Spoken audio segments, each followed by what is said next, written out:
Welcome to Jacqui's DIY Stroke Rehab video series, my YouTube channel.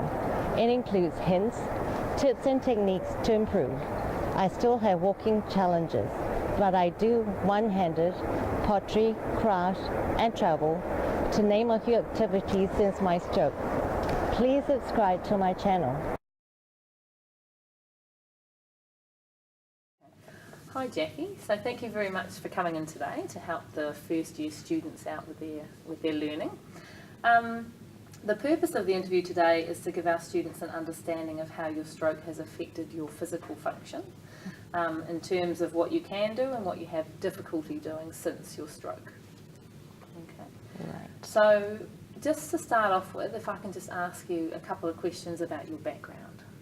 Is that okay? So from childhood or? So first of all, just how old are you, just to give us an idea? 58, 57, sorry. Yeah, 57. And where are you currently living? In Auckland. Yeah. And can you describe your house? Give us an idea of the kind of house that you live in. It's a two-story building, so first floor and ground floor. Yeah. And before, Yeah. like previous, about 2 years ago, 3 years ago, we lived in split level. So it's like 4 floors, basically, Yes. Yeah. 2 and 2. So it's a challenge, but I manage it quite well. Yeah. So what is challenging about your house? Is it the stairs that are challenging, or? The stairs and having to move from upstairs to downstairs, i.e., say if you're doing washing, Yes. Obviously we change on the first floor, and then I would have to bring it down stairs to the washroom or the laundry. So yeah, it's a little bit of a challenge. Yeah. Do you have any aids like rails, or has the house been changed at all to make it easier for you? We normally don't do that apart from rails. Yeah. My husband Murray does put rails when it's like necessary. Yeah. And but we have lived in different parts of the world where it's not possible to do that, i.e. a rented flat maybe is not possible. Yes. So at home, where have you got some rails? Just the stairs and so it's the landing, so stairs going up to the landing and then stairs going up to the first floor. Okay, great. And so you've got Murray at home with you? Yes. Yep. Are you working or retired? Since my stroke, I'm not working. Because I have difficulty in lots of areas. I had to relearn to read, write, talk, and remember, because my memory was shot to pieces in my short-term memory. So what I said 2 minutes ago or 2 seconds ago, I would forget. So it's not possible to do any real work anymore. As well as I was paralyzed and in a wheelchair. So even though I have got out of the wheelchair, the ramifications are that I still have very little idea of the whereabouts of places, really, or things to do. I have to remember quite stringently to, it's like, oh, how can I do this? And if it's possible, how to do it. So it's like, it's a very challenging place at the moment. Yeah, definitely. So let's talk just a little bit about your stroke. When did you have your stroke? When I was 34. Yeah, so that's a long time ago now. Yeah, I was at work and I just keeled over. What kind of stroke did you have? An AVM, which is arteriovenous malformation, Yeah. which is actually congenital from young, from Yeah. birth. Yeah. So you had a hemorrhage from that. yes, Yeah. And what side of your body was affected? the left side. I mean, I had it on the left, but Yeah.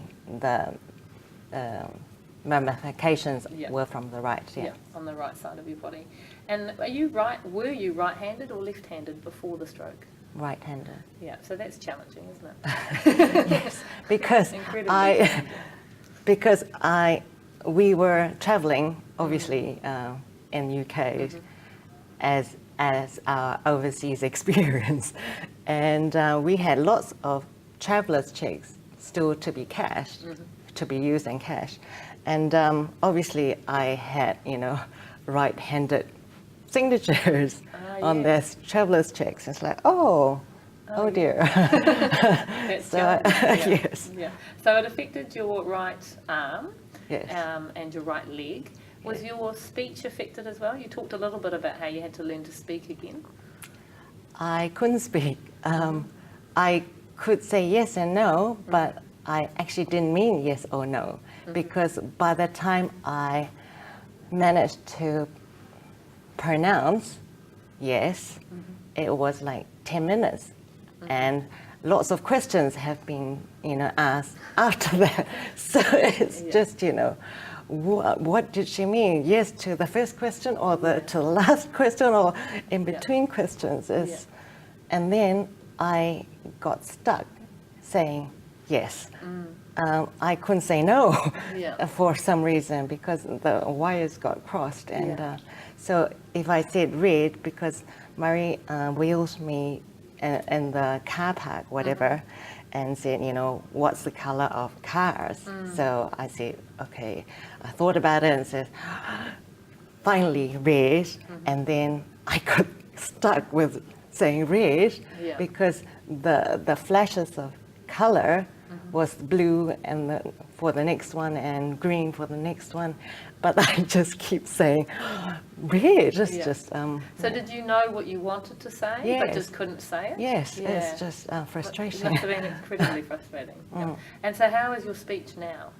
Oh, much improved. I had about 4 or 5 years ago aphasia testing, which was a study by another university in Auckland, and I had aphasia,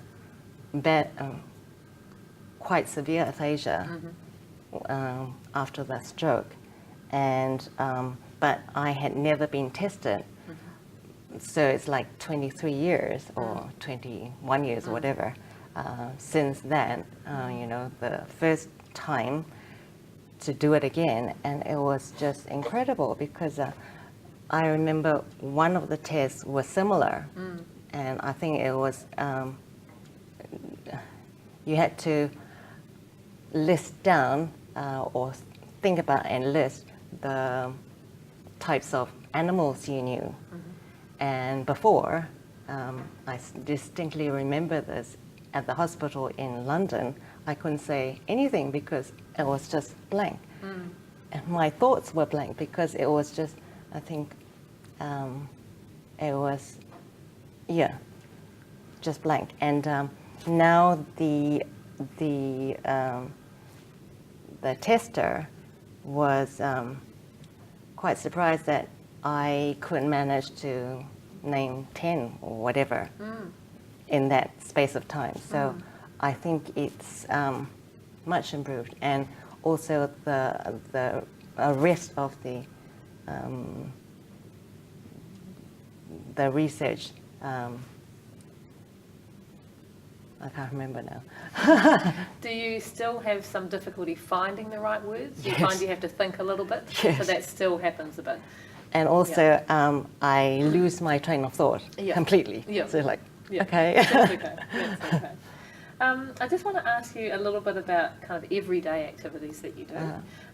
Can you drive a car? No. My left leg is fine, so it could be possible for me to switch around if there were modifications. But because my being, I'm upright now, but I wasn't before. And also, I actually can't turn very well.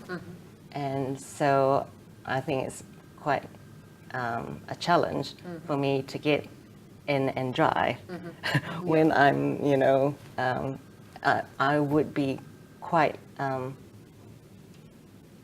not terrified, but quite wary of like causing an accident because, you know, I can't turn. So, yeah.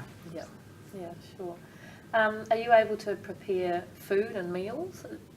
Yes. Yep. I actually written 2 cookbooks because I like a challenge because I was so active before and now I'm less active in Spain because, okay, when we were in UK, there was a lot to do just being there.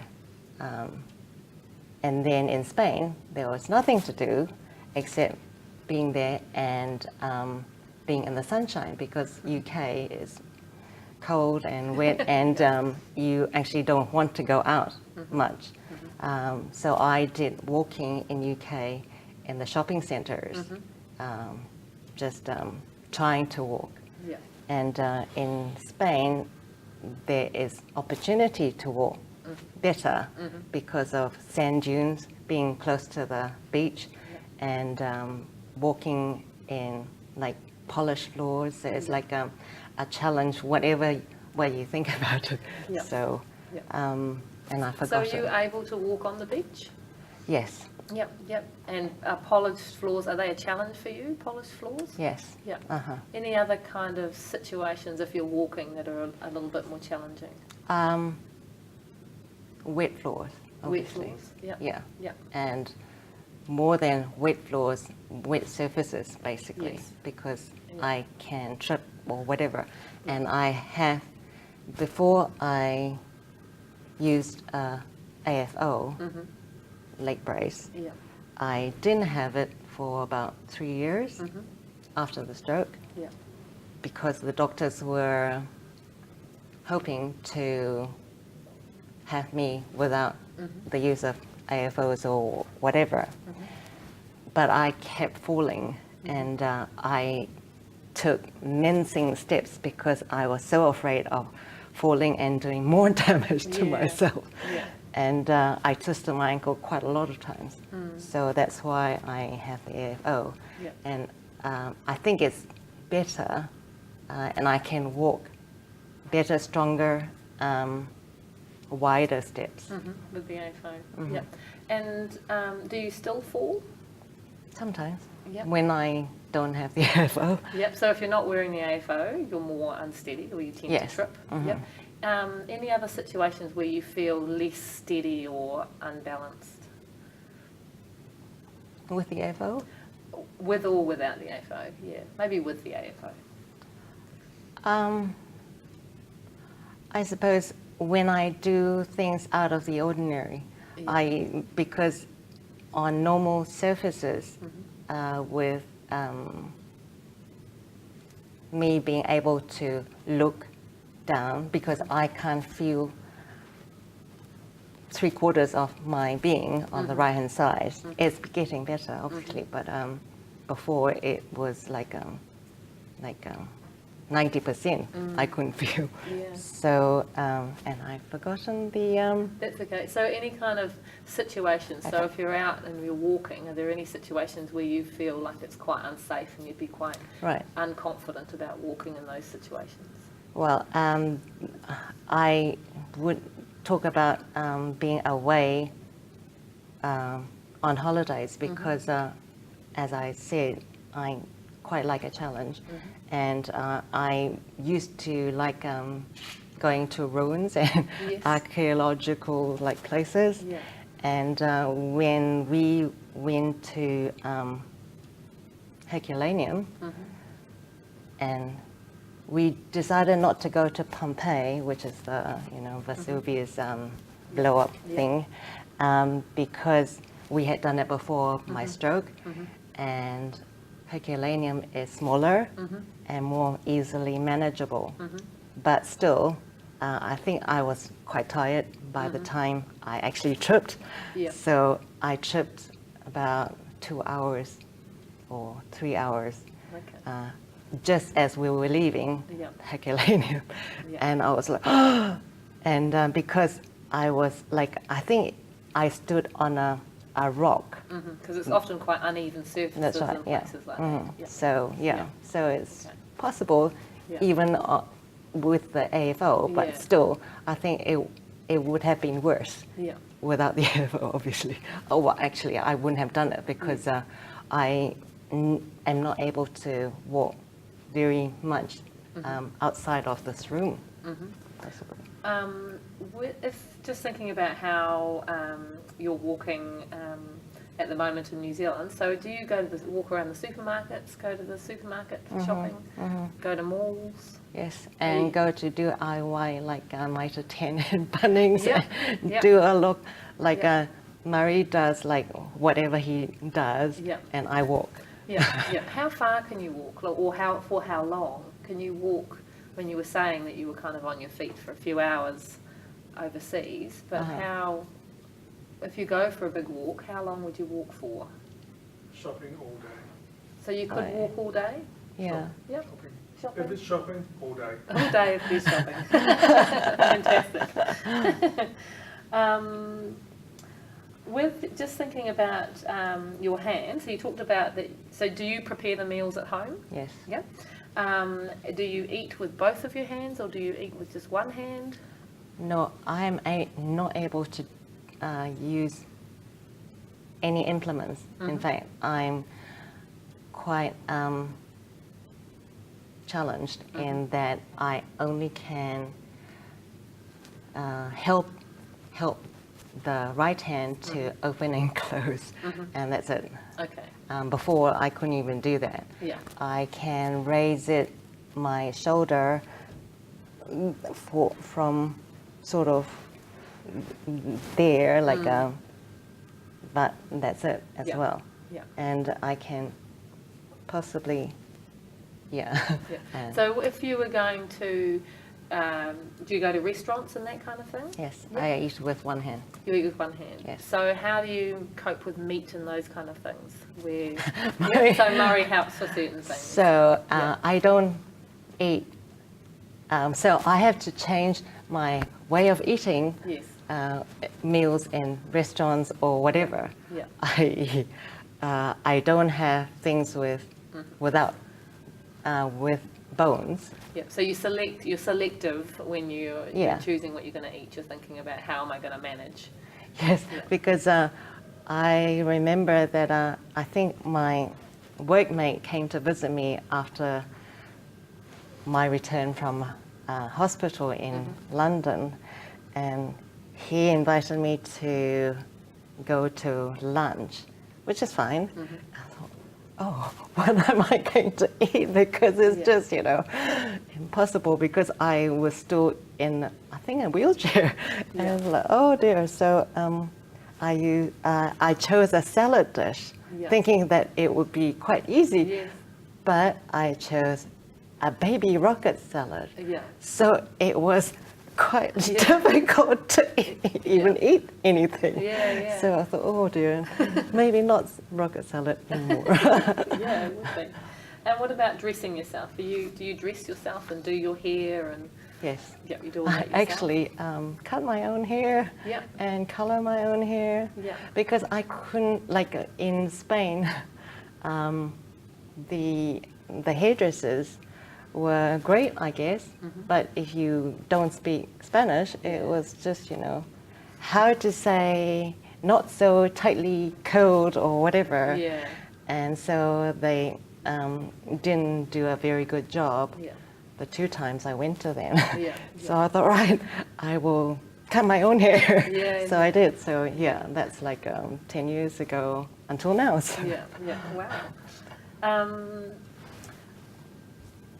We've talked a little bit, so hobbies, you've talked a bit about travelling, so that sounds like it's one of your hobbies and things that you Yes. enjoy. Mhm. So how often do you travel?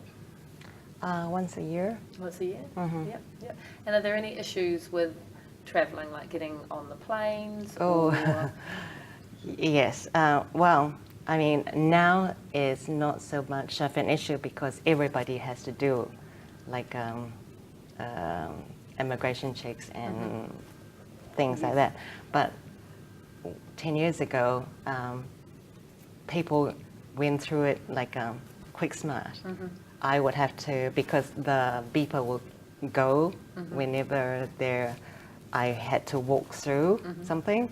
So the person would check thoroughly. Yes, yeah. Yeah, so it's just a minor inconvenience, but you know. Yeah, but you manage getting on and off the aircraft and moving around the aircraft fine? Yeah.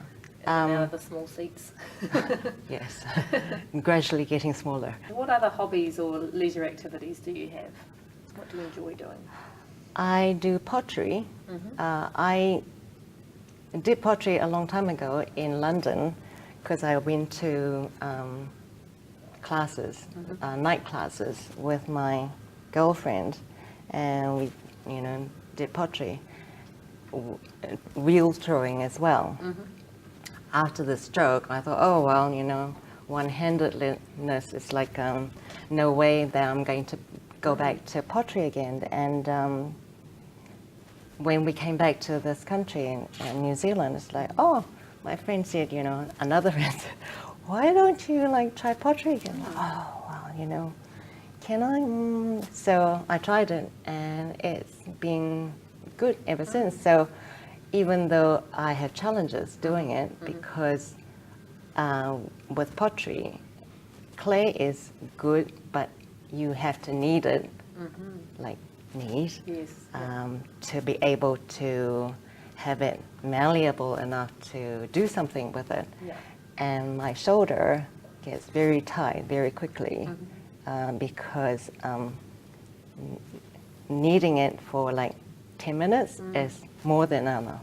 Yeah. So though I actually learned to throw on the wheel again with my left hand, only my left hand, I wasn't able to do a lot of throwing because you have to knead it and get it in balls of like 10 Yes. to be able to consistently do the throwing. Yeah. And I wasn't able to do that. So it's like, you know, 1 or 2, and it's like, oh, I have to knead it again. It's like, but my shoulders. So I tend to hand build a lot of my sculptures now. Yeah. So it's mainly sculptures that you're making? I still do like a functional wear, like bowls and plates, whatever, but hand built, like rather than. And is that mainly with your left arm, or is your right arm involved as well? No, I actually tried to use my right arm, but it was impossible. Yeah.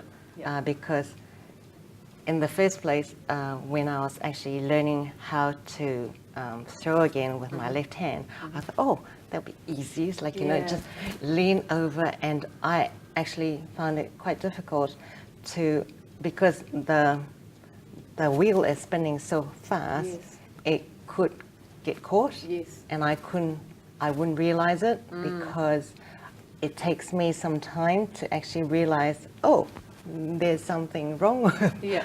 Yeah. Because I've actually dropped something like from a microwave, so it was hot, onto my hand before dropping into the floor. And I didn't realize that I actually burnt myself until you know, later on. So, so you have to be really careful. Yeah. What other hobbies and leisure activities do you enjoy doing? I do mosaicing also with one hand, and Murray's help because obviously mosaicing has to have clippers. Yes.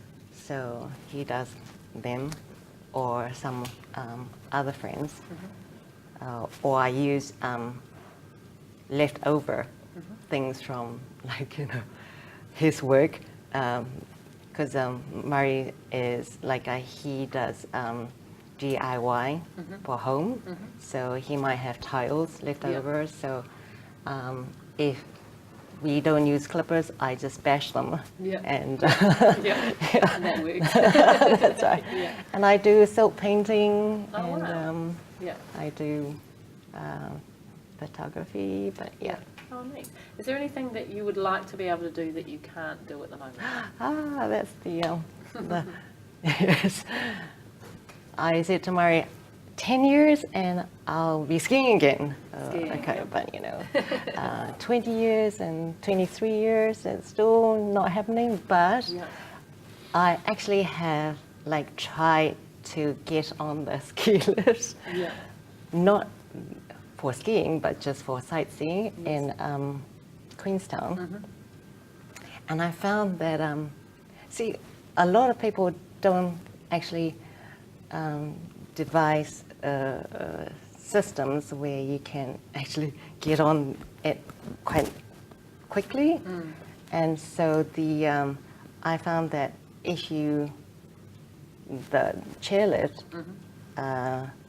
goes on a track, and if you don't get on it quite quickly, and using the different side of the body, Yes.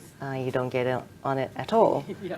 unless somebody stops it, which happened, like, Yeah. you know, so they had to stop it. Yeah. And I was thinking, oh, you know, it's like, you know, and I had to visualize the way that people would actually get on it, Yeah. normal people, Yeah. to be able to, oh, maybe that's what I need to do or something. But because that wasn't, that was never in the question, because you just, for normal walking, you just walk, or you climb, Yeah. or you do, but it's just, It's quite a lot more challenging because Yes. you've got the turning, but you've got the speed as that's well. right, You yeah, have it's to like, do it oh, quite quickly. it's Yeah. like, okay. Yeah, no, definitely.